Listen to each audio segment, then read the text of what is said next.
Hallo und herzlich willkommen bei Whisky.de und heute haben wir wieder ein tolles Interview, aber auf Englisch. So I'm sitting here with Mike Miyamoto.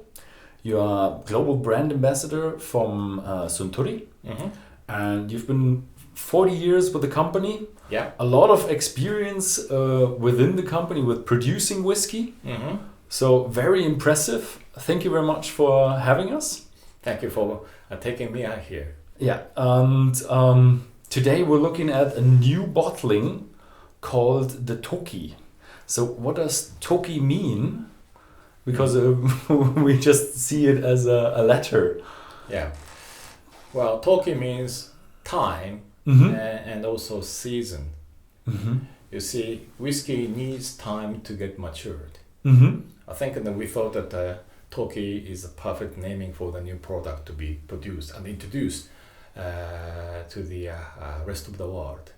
It's not available in Japan though. We really, looked for the outside market. Okay. So it's for the international market? International market, but oriented. Oriented. Yeah. Interesting. So what is inside the bottle? What can we expect from the Toki? Yes. A Toki is a blended whiskey, and blended whiskey of Hakushu malt, Yamazaki malt, and Cheetah grain whiskies. Okay. And if you talk about the blended whiskey, usually we have a concept of the blended whiskey. The regular concept of blended whiskey is like a pyramid style. You see, grain whiskey plays at the base, at the bottom of the pyramid.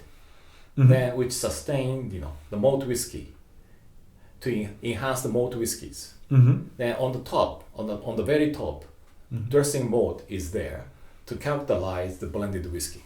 That's how we actually make the blended whiskey.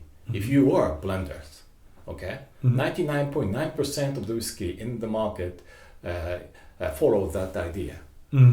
Pyramid style concept. Yeah, I've heard that the Japanese culture is all about blending whiskey, and I've heard that the master blender is actually in the hierarchy is above the master distiller. That's right. Because he kind of creates the complexity and style. That's right. Okay, Yes. Can we have a try? Yeah, why not?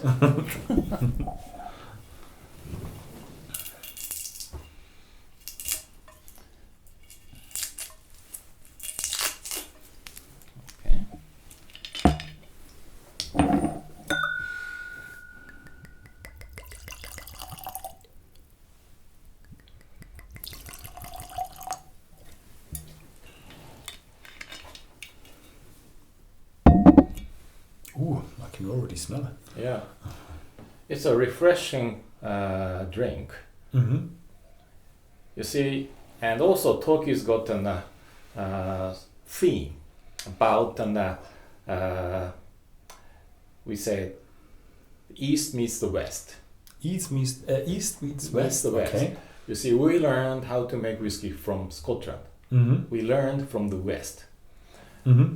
Here in Japan, okay, we have created something different from the original concept of the blended whiskey. That's why East meets the West. Ah, okay, so you bring something back. Yeah. Interesting. It's very floral. Yes, very floral and lighter type of blended whiskey. I would say, yeah, I would have said that as well. Yeah. Light floral. And a bit of a green apple. Yeah. Fruits, there are definitely fresh fruits in there. Yeah, very fresh fruit. Maybe a bit tropical in there. So you said grain whiskey, malt whiskey. Is there anything, do you say anything about the casks, or is that up to the blender? Yes, a mixture of the two different kinds, American oak cask and Spanish oak cask. Okay, mixture of Spanish and American. Yeah. Nice. But I think the feature of Toki is originated from the Hakushu malt. Very Hakushu malt is lighter than Yamazaki malt. Yamazaki malt's got the more intense aroma compared to Hakushu. But for Toki, we decided to use more on from hakushu mode, which gives the lighter, sensation, and also to give the grain whiskey a sort of a leading role. We pick up on a heavy type Chita grain whiskey. At Chita, we make 3 different kinds of grain whiskeys. It's very unique. Usually at the grain distillery, they make, particularly in Scotland, and at the grain distillery, they make just one style. But at our Chita grain distillery, we make 3 different kinds. Heavy type, medium type, and clean type. So for Toki, we just pick up a heavy type grain whiskey from Chita distillery to match, the strengths of hakushu mode. So with heavy type grain whiskey, if you sip it, you will realize it's really nice and sweet. Okay, sweetness coming from grain whiskey, and the floral note coming from hakushu mode. It's a perfect match. But that's not complex enough. That's why we use small portion of Yamazaki Spanish oak cask whiskey, which is usually known as a sherry cask whiskey. Nice. I'm really excited about. How much ABV you're looking at? 43%. This is another strength that we think and we have on the blended whiskey. I think most of the Scotch whiskies or other whiskies reduced ABV from 43 to 40% these days. I don't know when it happened. I would say last 10 years or so. Most of Scotch whiskey reduced from 43 to 40.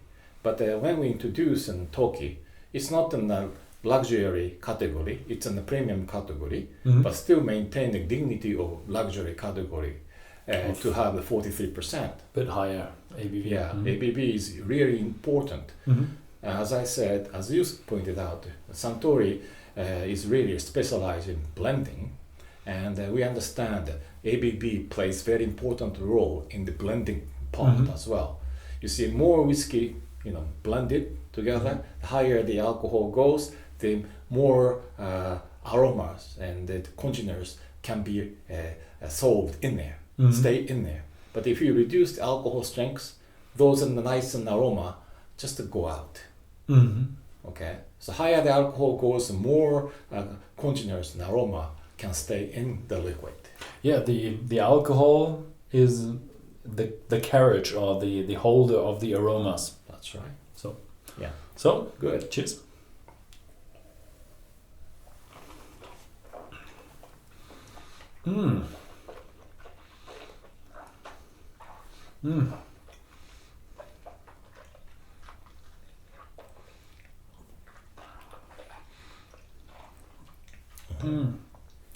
It's very oily. It's very creamy, and from the taste, I would have expected more of a lighter type. You do taste a bit more of the heavy tones, but a combination of heavy tones and floral and fruity notes. So what do you think? You've had it a bit more. This is, if you have other blend on the side, then you may think this is not as heavy as you think you now. Okay, but with this its on, okay, you still feel comfortable and also satisfactory as it is. It's heavier than it smells. Yeah, I wouldn't categorize it as like a really heavy whiskey, but I would categorize it as a balanced one. Yeah, but balanced. Okay, you just picked up the right wording. Okay, Suntory whiskey always. Our blenders always make sure that they balance the aroma, balance the flavors. None of the flavor should stick out. Okay, because if you feel kind of very, very oily or herbal notes and sticking out, that means our blenders made a failure on it. Yeah, I've heard that about the culture, that you like the balanced whiskey very much. So, what can we expect in the future? Is it a limited edition, or is it the new standard bottling? This is another series of the brand, and we are going to introduce to the international market. So this should stay on as far as people really wants to have this. So customers wouldn't need this and that bottle, then we don't know. Okay. But, yeah. But you plan to have it as a standard bottling. It's not like people have to buy it. No. Because it's limited. Not one time off. Okay. Okay. Yeah. So yeah, that's usually when you have the limited. There's always a problem that collectors buy it, nobody drinks it. That's a bit of a No. pity. But okay, nice standard bottling. So you're doing a bit of a range extension. Your range is becoming a bit bigger. Now I have another bottling. We don't have such a plan yet, and we like to see Toki as it is to grow as it is. Okay. Then after 10 years or so, you never know what we are going to do next. First of all, we like to grow this brand. Okay, nice. Okay, we had a bit of, during the last, I don't know what to say, month, weeks, we had a bit of a talk that the Japanese whiskey industry is a bit of a crisis. There's a bit of a shortage of whiskey. The prices are rising and there's not enough to buy. Is that true in Japan? Well, it's true in Japan. Then I can't buy Yamazaki 12 and Hakushu 12 and Hibiki 17 on the shelf at the liquor stores these days. It's very difficult to find one. Ooh, even the Hakushu 12. Oh, or the Yamazaki 12. Oh my God, it's becoming really bad. Yeah, it's bad. It's really bad. Okay. But that's the reality. Yeah. Yeah, but if you have a 12-year-old whiskey, you should have known it. When was that? 12 years ago would have been 2006. Nobody knew that it was going up. So, but are you increasing production? We have geared up on production, I think, 5 years ago, and expanded the capacity of the distilling at both Yamazaki and Hakushu distillery. So last 5 years, and we just pushed our limit. Oh, okay. Really geared up and to produce as much as possible. So, but only 5 years. We need a bit of more years to come to actually sustain the growth of the demand. Okay, so in 5 years' time, we're gonna have hopefully, or 7 years' time for the 12-year-old, we're gonna get increase in supply. Hopefully, when we're not having another steep increase in demand, otherwise we're short again. So I've heard that you were distillery manager at Hakushu. One personal question: I went through the Hakushu. You seen the old pot stills, and there was a chandelier in that. Did you work during the old days with the old pot stills? Oh yeah. Okay. Did you always used to have the chandelier?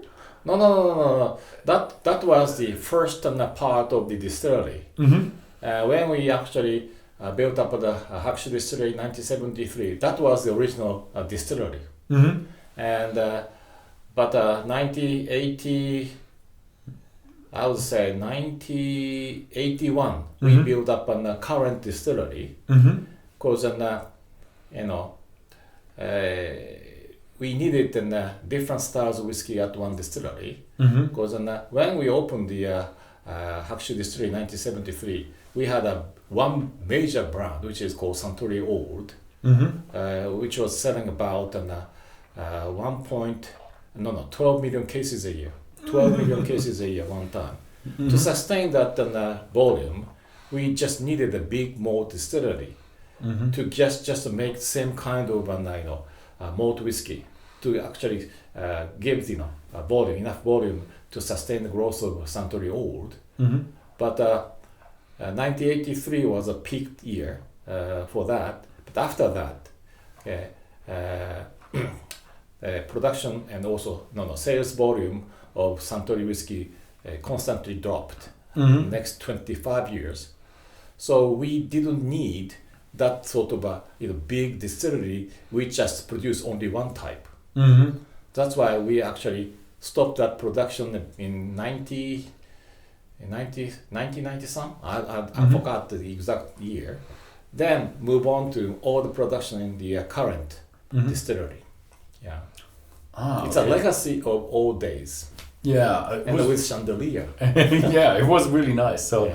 everybody who goes to Japan, I highly recommend to go to Hakushu because it's just a It's very a kind of heritage.